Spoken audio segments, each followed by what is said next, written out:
join us by the fireside for our evening tales of true life, strange experiences with things that lie beyond the veil of the known and into the misty depths of the mysterious and unknown.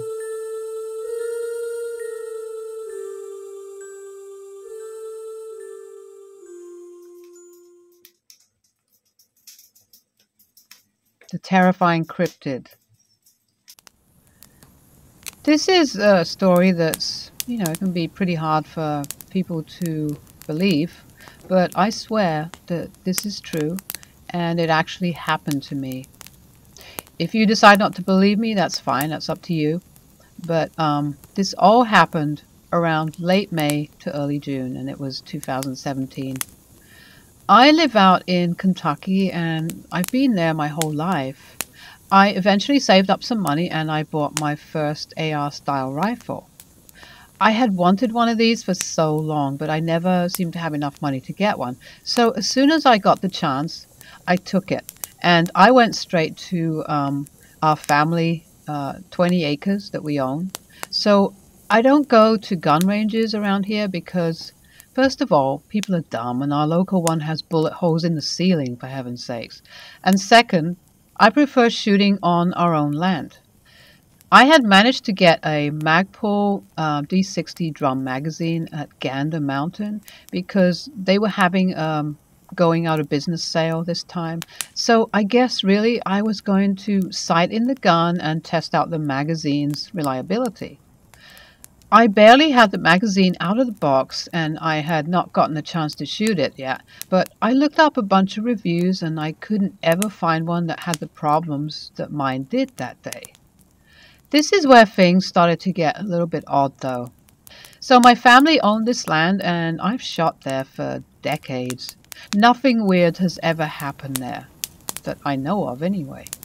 And I've taken people to, the area and nothing's happened. So, everything was fine. Until the feelings I had and what I saw this day. Everything had been fine up until then. Anyway, so I grabbed my gun, the drum, and the 20 rounds of ammo. And I just went outside and, crossed over our field. And I have to go through a barbed wire fence after the field and about 300 foot of wooded area. The moment I crossed over the barbed wire, something just kind of didn't feel right. I had been over there 1,000 times before, and like I said, nothing weird or suspicious has ever happened down there. And I've never had any weird experiences, certainly nothing supernatural. Something this time just felt really off. It was like something wanted me to leave. I kept going through and just, ignoring it because nothing had ever happened there before. So I thought maybe I'm just imagining things and being paranoid. Or, it's the wind or the air pressure or just something that's giving me an eerie feeling. So I walked on deeper into the woods. The further I got, the stronger this feeling got too. I felt like I was being watched, like something nearby was staring into me. But I just kept going. I got halfway and this feeling was becoming unbearable. So I stopped dead in my tracks and I thought to myself, something was off. And like I've said so many times before, nothing like this has ever happened. I knew something was going on this day and I didn't know what it was. When I had grabbed my ammo after I left home, I did not load it into the magazine because I wanted to hurry and get to the field so I could get everything set up. This is where I listened to that gut feeling though. I stopped dead in my tracks and loaded the magazine with the 20 rounds I bought. Something told me that something wasn't right and I needed to be ready just in case. Because I definitely had a very strong feeling that I was being watched and I didn't know what it was or where it was. I just felt this feeling. As I was loading the magazine, out of nowhere was this intense smell of something that was dead. It just manifested, as if something just was suddenly dropped there or whatever. I had been standing there for 2 minutes and I hadn't smelt anything, and then all of a sudden, this thing just smelt like it was a month-old rotting carcass beside me. I looked around, and directly behind me was this horrible, mangled animal. Aside from the smell, this looked nearly fresh, and it was so mangled that the only thing that gave me a clue as to what kind of animal it was the color and what was left of its fur, which was probably a rabbit. The smell did not go along with the age of this thing. Whatever I caught the stench of, that wasn't it. And yet that dead carcass wasn't there when I first arrived. I was puzzled and scared. I finished loading the magazine, immediately stuck it in my gun, and held the bolt open that way. If I tripped, my gun wouldn't fire accidentally. For some reason, I kept going deeper into the wood instead of leaving. It's like I wanted to leave, but something compelled me to keep going deeper in. It's like I couldn't resist it. I was nearly out of the woods, and I could see the field that I was going to dead ahead. And that's when this happened. This entire time, I had been walking alongside a creek. The creek turned to the left as you approach the field that I was going to. As I got to turn in the creek, I heard this splash in the water like something really big was there. I turned quickly, and what I saw, I'll never forget. This thing on two legs was easily 8 to 9 feet tall, and aside from the water splash, it was dead silent. It had very long arms and long legs. It was this light brown color, lighter than a deer, but although it looked like it might have fur, it was like part of it was just looked like skin or something, just bald. And it was severely malnourished the way it looked. Despite its, huge size, it's so tall, this thing was so skinny, and the skin was kind of tightly sort of pulled across its body or something. It's just really difficult to describe it. It was just so thin and tall. But it had this odd walk as well, and it was just kind of shuffling along and, in the mud near the creek bed. It never faced me, so I didn't even get a chance to see the front part of it or its face, fortunately. It just kept walking and never turned around. This thing just scared the hell out of me. I was 99% sure that what I saw was, if it was what I thought it was, the gun wouldn't have done anything but piss it off anyway. When I tried to chamber a round, the magazine would not let go of the round.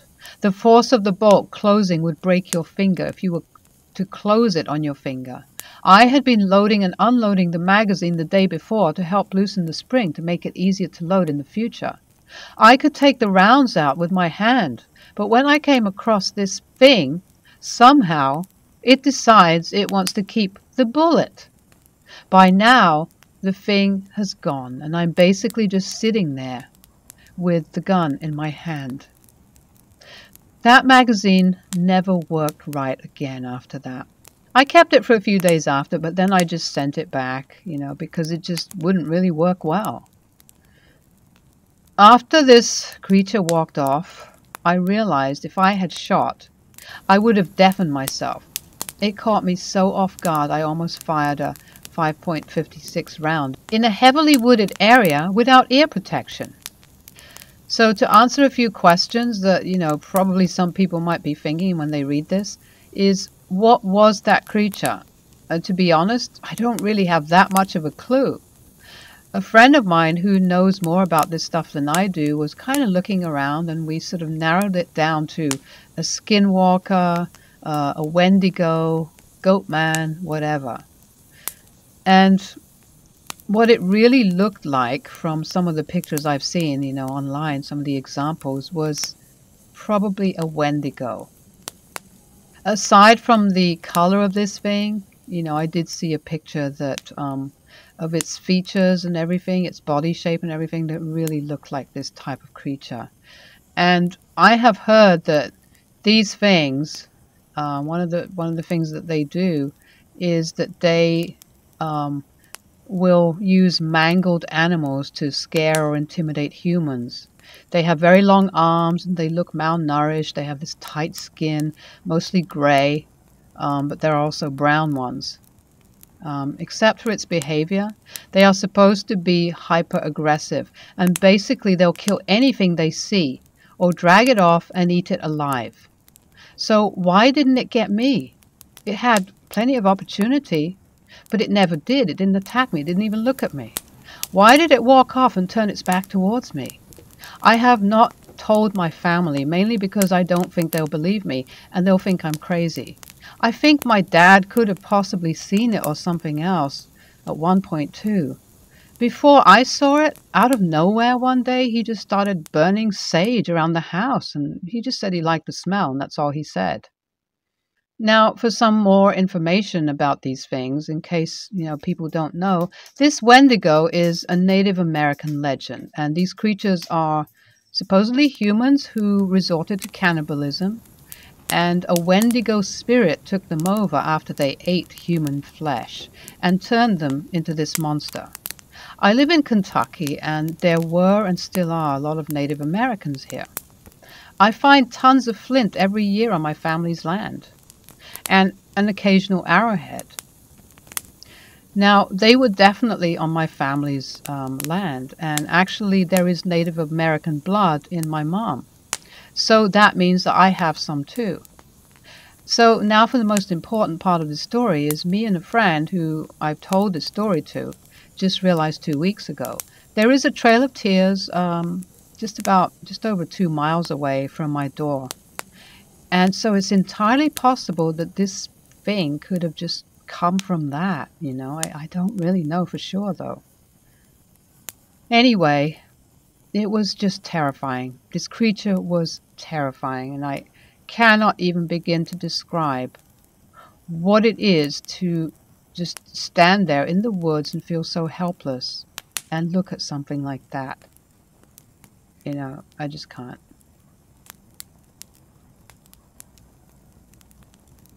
The Hooded Terror.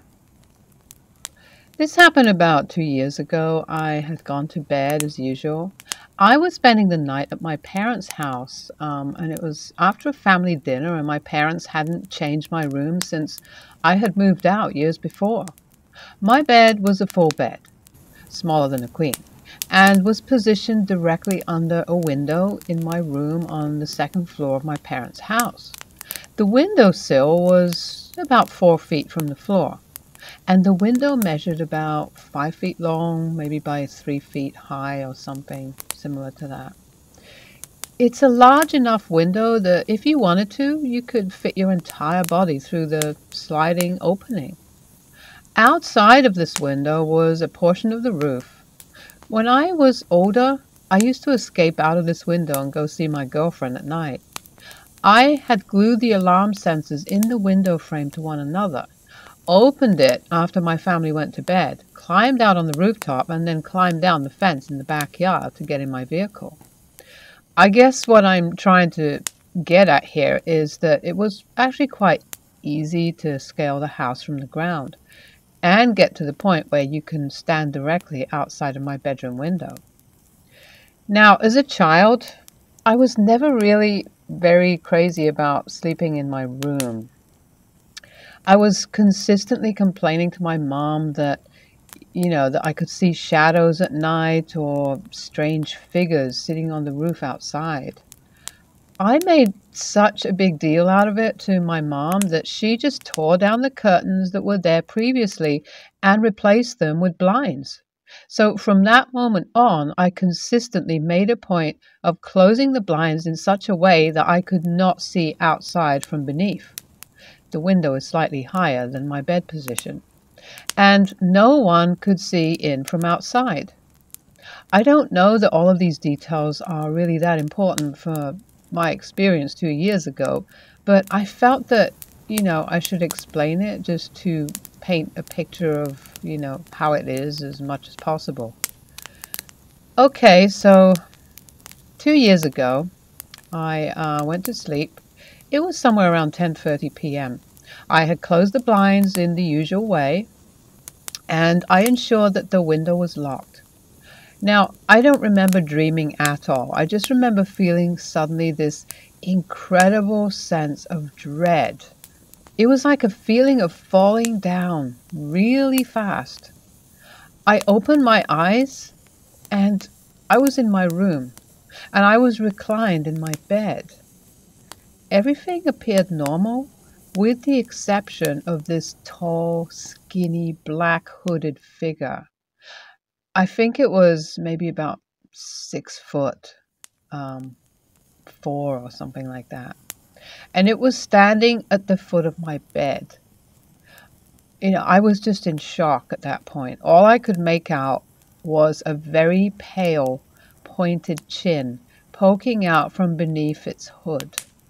The chin looked kind of discolored or something, and it had some noticeable kind of blue hues and wrinkles on it. I lay there, so terrified that I was motionless. I couldn't move. I was feeling more and more afraid by the moment. After the figure stood over me for a while, a draped arm rose from its side, and it revealed a pale, frail hand. The hand had 3 fingers, one of which was extended almost in a pointing kind of fashion. The figure leaned over, finger extended, and reached out, slowly planting its finger between my eyebrows. The moment he made contact, I felt this immense focused pressure, like he was going to put his finger right through my head. I tried to move, but I couldn't. I tried turning my head with all my strength, but I just couldn't do anything. As this pressure built up, I began seeing white emanating throughout the room. I recall wrenching my neck to the left so hard that I finally broke contact with him. When I looked forward again, he was gone. I was left with just a dark room, nothing else. I immediately called my best friend, who actually picked up his phone at 2:30 a.m., and I spoke with him for a good 15 minutes. He assured me that I had undergone some kind of sleep paralysis kind of episode and that it was all in my head. By the end of the conversation, we were planning to have lunch together the following day. After I hung up, I looked out my window and could see the moon. I thought nothing of it for a moment, but then realized that my blinds were turned in the opposite direction that I had left them, and my window was unlocked. I have absolutely no explanation for any of this, and I am incredibly reluctant to share this story with anyone because most people won't believe me. This is the first time I'm actually writing down this experience. I am 100% certain that my blinds were closed, and 110% certain that my window was locked. I was never happy about sleeping near windows as a child, and today I avoid it completely. And I'm pretty sure that whatever it was that came into my room was not a physical person. This was something paranormal, some kind of spirit entity, demon, or whatever.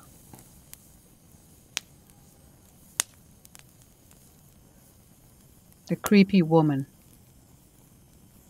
When I was younger, I saw a demonic possession. More accurately put, I saw someone who was possessed.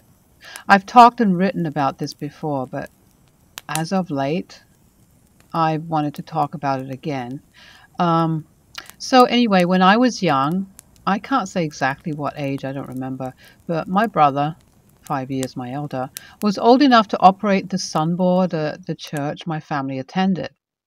This was a night service on Sunday around 6 p.m. in either late fall or early winter. It was around about that time. I remember that when services ended, it was dark outside by that time, but not dead of night dark, and the services ended at around 8 p.m. My brother and I were in the back of the room where services were held by the soundboard. My grandfather, who was watching us, is also the pastor at this church. He was, and he still is, a man of dogma and strong faith who has told stories about demonic possession, faith healing, and divine intervention. My grandfather was in the back with us, making sure that my brother understood what he had to do to operate the soundboard. And I was trying to learn a thing or two about it myself, since the large board of dials and levers kind of looked like magic to me. And then in walks a woman. This woman was quite young, I would say about 25, but she looked really bad. Her hair was all kind of disheveled, and she had these big bags under her eyes. And she looked very, very pale, unnaturally pale. However, she did not look homeless. She was actually wearing quite nice clothes and, some jewelry and so on. I don't recall ever having seen that woman before at the time. So anyway, she quietly took a seat at the front of the room by the altar and pulpit. Service began with 10 minutes of hymns as usual from these thick green books that the church had about 100 of. The woman didn't stand or participate. She just kind of quietly sat there, not distracting in any way. Then my grandfather took to the pulpit and he began his sermon, which I can't remember what it was on because, I was focused on the woman who was now kind of rocking in her seat, which I thought was weird. My brother was trying to get the recording hardware attached to the sound system to work. The issue wasn't that it wouldn't record, however, the issue was that when my brother put a disc in to record, it broke. It was fine for the morning service and no settings were touched on the recording system, but the disc literally broke in half. So the service went on with the woman getting more distracting in her movements until the service ended and me and my brother were escorted out. Everyone else went home without, staying to talk, which was in itself quite unusual. I sat on the walkway with my brother and grandmother outside the church while my grandfather and the officers of the church were inside with that woman. I could hear verses from the Bible being recited, screaming, and I saw the lights flickering through the window in the door. About 10 minutes later, they all came out, and the woman looked so much better. The bags under her eyes were just gone. Her hair was still a mess, but it looked shinier and healthier. And she thanked my grandfather before getting into her car and leaving. I'd fully say that this was just a woman with mental illness, if not for the way the sound system acted and the way that she changed when all was said and done.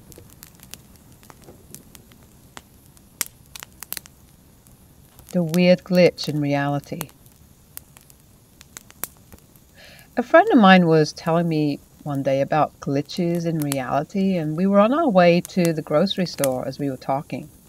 So we pulled in and we drove all the way up a parking ramp to level 2. And we parked directly in the center and then walked to the elevator. She pressed the button to go down to the first floor and we entered the grocery store. A week later, we came back to the same grocery store. We pulled in and we parked and we walked to the elevator. I went in first this time and I pressed the button. We went down to the first floor and we entered the grocery store. When we were done shopping, we came out, took the elevator up to parking level 2, and we couldn't find my car. We looked all over level 2 and we started to kind of freak out, thinking that my car had been stolen or something. So we went down to level 1 just to check, and my car was parked right by the grocery store entrance. Our memory of parking on level 1 rushed back. We both clearly remember getting on the elevator on level 2. I'm the one who pressed the button this time, not her. But there was no possible way that could have happened if we had parked on level 1. The only way to get from where we parked to the elevator would be to walk all the way up a long ramp meant for cars only, and loop back and walk all the way across level 2 to the elevator. That didn't happen. It was the most surreal thing I have ever experienced, and can only describe it as some kind of glitch in reality, just like what we were talking about. When I saw my car on level 1 after freaking out and not being able to find it, I clearly remembered parking there. We both did. But we had no memory of it until we saw the car. It was like the memory was edited from our minds and re-added when we saw the car. It was just so weird. Our theory is that realities overlapped, and when we shut the car doors, we were suddenly up where we had parked the week before. We both remembered walking to the elevator from roughly the same area of level 2 that we had parked the previous week. Crazy, man. I am not a super spiritual person, but it definitely made me realize that reality is just not what we think it is. Sometimes things change in an odd kind of way. But what's interesting is that we had been talking about it, on the way there in the first time. So it's just, I don't quite get it. It's just really, really strange experience.